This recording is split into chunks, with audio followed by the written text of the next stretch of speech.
سلیم صافی صاحب، کیا تجزیہ تبصرہ ہے آپ کا؟ سر، ایران کا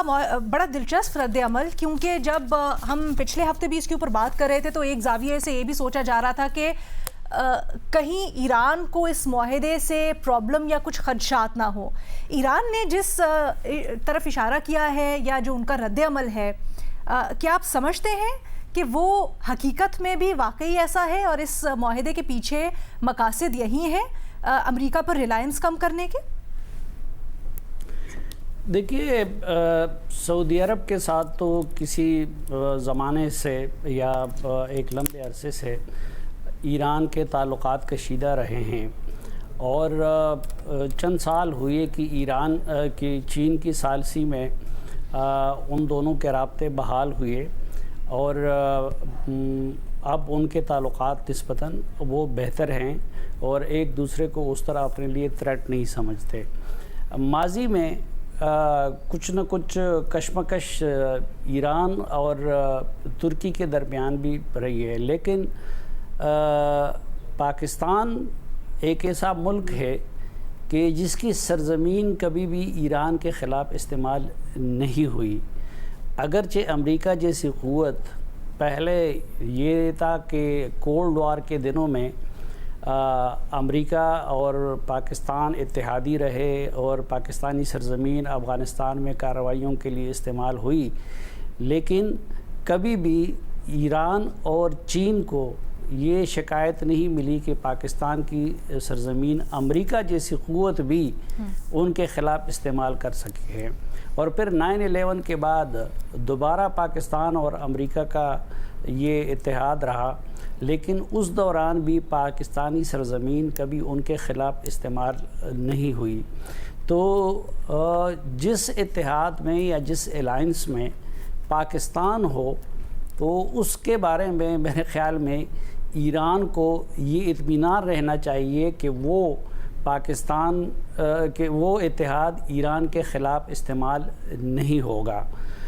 کچھ لوگوں نے شروع میں یہ تاثر دینے کی کوشش کی، کیونکہ جو تینوں ممالک جنہوں نے یہ اتحاد دفاعی معاہدہ کیا ہے تو وہ تینوں سنی ممالک ہیں، اور ابتدا میں محسن رضائی صاحب کی طرف سے ایک بیان بھی آیا تھا جس میں سعودی عرب کے بارے میں منفی خیالات کا اظہار کیا گیا تھا، لیکن جو آفیشیل موقف سمجھا جاتا ہے کسی بھی ملک کا، پاکستان کا ہو یا کسی اور کا ہو، وہ اس کے دفتر خارجہ کے ترجمان کا ہوتا ہے۔ تو ایرانی دفتر خارجہ کے ترجمان نے جس طریقے سے پاکستان اور سعودی عرب کا جب ایگریمنٹ ہوا، اور وہ اس جنگ سے پہلے ہوا تھا، تو اس وقت بھی ایران نے اس کو ویلکم کیا تھا، اور اب دوبارہ ایران نے اس معاہدے کو کے بارے میں یہ واضح کر دیا ہے کہ یہ ان کے خلاف نہیں ہے۔ تو جب وہ ملک خود کہتا ہے کہ یہ معاہدہ ان کے خلاف نہیں ہے، اور انہوں نے کہا ہے کہ تینوں ممالک ترکی، ایران، ترکی، سعودی عرب اور پاکستان کے ساتھ ان کے گہرے تعلقات ہیں، تو ایک تو یہ چیز ہے۔ دوسرا، چونکہ یہ اس تناظر میں ہو رہا ہے کہ اب عرب ممالک اس وار کے بعد وہ اپنی دفاع کے لیے دوسری سمتوں میں دیکھ رہے ہیں۔ پہلے تو انہوں نے امریکہ کو اڈے دیے ہوئے تھے، اور ان کو یہ توقع تھی کہ امریکہ ان کی دفاع کا معاملہ سنبھالے گا، لیکن نہ صرف یہ کہ امریکہ ان کا اس طرح دفاع ہی نہیں کر سکا، بلکہ امریکی اڈوں کی موجودگی کی وجہ سے وہ جنگ کی زد میں آئے۔ تو ایک تو اس تناظر میں اب عرب ممالک کچھ اور سوچ رہے ہیں، اور خصوصاً سعودی عرب کچھ اور سوچ رہا ہے کہ اپنی دفاع کے لیے وہ دوسری سائڈ سے دوسری سمتوں میں دیکھے۔ پھر اس میں ایک اور جو بنیادی نقطہ ہے کہ اگر تھریٹ محسوس کر رہے ہیں، وہ ترکی بھی ہو، وہ عرب ممالک بھی ہو، وہ خصوصاً سعودی عرب بھی ہو، تو وہ اسرائیل سے ہے۔ اور امریکہ نے اس جنگ میں بھی، غزہ کے کرائسس میں بھی اور باقی سب مواقع پہ بھی یہ ثابت کر دیا ہے کہ وہ اسرائیل کو نہیں چھوڑ سکتا. تو ظاہری بات ہے کہ جس قوت سے آپ کو خطرہ ہو تو اس کے سرپرست اعلیٰ اور اس کے جو سپورٹر ہے، آپ اپنی سیکیورٹی کے لیے ان پہ انحصار نہیں کر سکتے. تو میرے خیال میں پہلے تو سعودی عرب اور پاکستان کا جب تنہا ہوا تھا تو وہ بھی خوش آئند تھا، لیکن اب اس میں ترکی کی شمولیت نے، کیونکہ ترکی ایک ایسا ملک ہے کہ آپ کی بات سے ایک اور سوال جنم لیتا ہے سلیم صافی صاحب. میں آپ کے پاس واپس آتی ہوں، بٹ پہلے سید محمد علی صاحب سے اس کا جواب جان رہے ہیں. محمد علی صاحب، جیسے صافی صاحب کہہ رہے ہیں کہ ڈیفینیٹلی امریکہ کا اثر کم ہوگا، لیکن ذہن میں پھر سوال یہ آتا ہے امریکہ کے اڈے تو وہیں پر موجود ہوں گے، کیا پریکٹیکلی آن گراؤنڈ پھر امریکہ کی انوالومنٹ کم ہوگی؟ اس معاہدے سے کیا فرق پڑے گا؟ کیونکہ بہت زیادہ اس معاہدے کی تفصیلات ہمیں ابھی تک پتہ بھی نہیں ہے، لیکن یہ کس طرح سے مختلف ہوگا اور کس طرح سے امریکہ کی ریلائنس یا اثر ختم کرے گا اس خطے پہ سے؟ میں سمجھتا ہوں یہ امریکہ کا اثر ختم تو نہیں کرے گا، لیکن بنیادی طور پہ دو وجوہات ہیں اس معاہدے کی، ایک عالمی سطح پہ اور ایک علاقائی سطح پہ. عالمی سطح پہ آپ کو صدر ٹرمپ یا ریپبلکن ایڈمنسٹریشن کی بنیادی جو خارجہ اور سلامتی پالیسی کے حوالے سے ایک مختلف اور غیر روایتی سوچ اور اپروچ ہے، اس کو انڈرسٹینڈ کرنا ضروری ہے. اور اس کا تعلق صرف مشرق وسطیٰ سے علینا نہیں ہے. آپ دیکھیے کہ امریکہ کا سب سے اہم اور جو انٹرنیشنل سیکیورٹی الائنس ہے وہ نیٹو ہے، اسی طرح ایسٹ ایشیا میں کوارڈ ہے. تو ان دونوں الائنسز کے ساتھ بھی صدر ٹرمپ نے ایک نئی اپروچ جو ہے انٹروڈیوس کی ہے، جس میں وہ امریکی سرمایہ، امریکی افواج، امریکی ہتھیار، امریکی امداد کو کم کرنا چاہتے ہیں، اور وہ توقع کرتے ہیں کہ ان کے جو الائز اور پارٹنر ہیں، چاہے وہ نیٹو کے ہوں، چاہے وہ کوارڈ کے ہوں، وہ سلامتی کے حوالے سے اپنے اخراجات، اپنے کنٹریبیوشن اور اپنی ذمہ داری کو زیادہ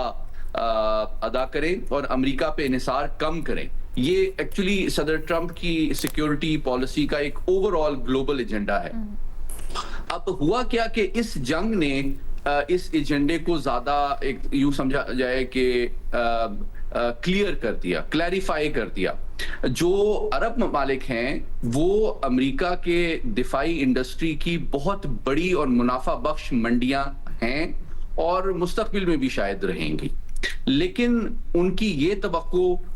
کہ ان کی سلامتی کے حوالے سے بہت مناسب اقدامات امریکہ اٹھائے گا، بہت زیادہ وسائل اپنے لگائے گا ان کے دفاع کے لیے، یہ توقع البتہ ان کی اس جنگ میں پوری نہیں ہوئی ہے،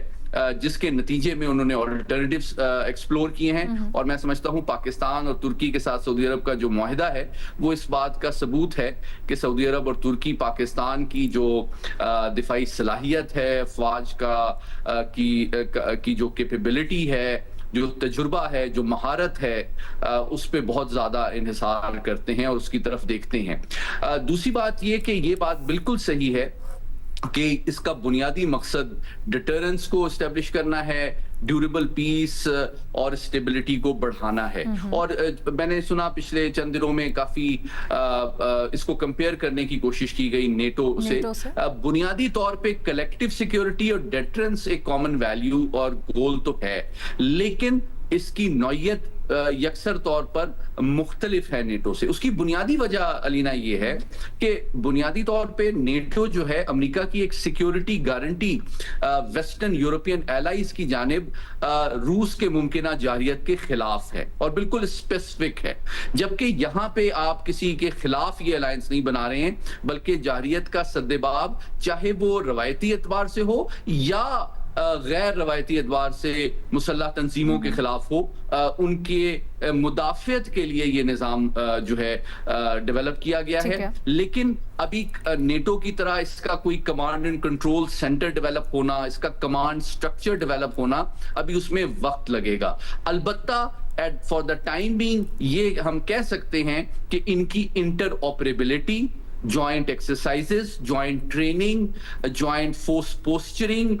joint signaling, اور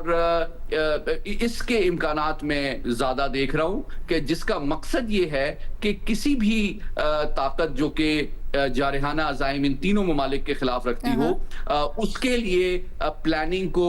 مشکل بنا دیا جائے. اس کی کیلکولیشن میں اب تینوں ممالک کی جو مجموعی دفاعی صلاحیت ہے اس کو ان کو فیکٹر ان کرنا ہوگا. لیکن آخری بات جو مثبت ہے اس میں وہ یہ ہے, جس طرح آپ نے کہا کہ ایران نے اس کا خیر مقدم کیا ہے, اور اس کی میں وجہ آپ کو بتانا ضروری سمجھتا ہوں. اس کی وجہ یہ ہے پلیز مختصر کر کہ تینوں ممالک نے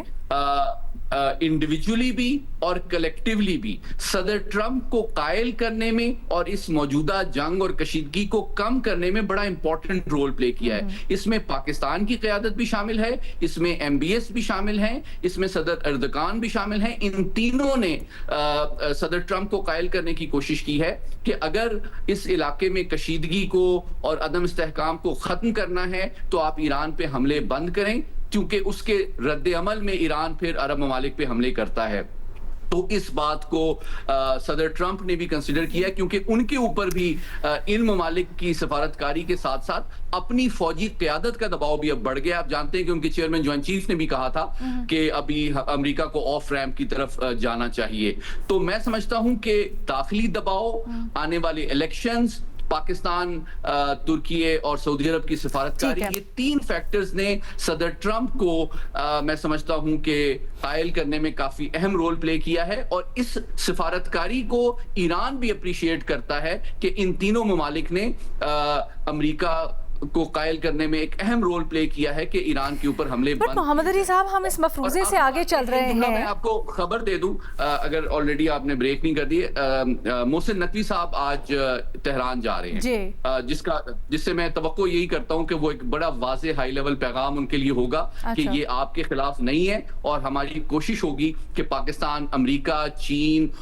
ترکیے اور سعودی عرب کے ساتھ مل کے دیر پا ان کے لیے اپنی سفارتی کوششیں جاری رکھے. آپ کا تجزیہ یا آپ کی خبر یہ ہے کہ وہ اسی معاہدے سے متعلق اعتماد میں لینے جا رہے ہیں, پیغام رسانی کرنے جا رہے ہیں, کیونکہ عمومی تاثر یہ ہے کہ شاید وہ کچھ ڈیل سے متعلق یا ہارموز پر جو عمان اور ایران کی بات چل رہی ہے اس سے متعلق جا رہے ہیں؟ نہیں, دونوں چیزیں ڈیفینیٹلی. دیکھیں, بنیادی طور پہ پاکستان کی کوشش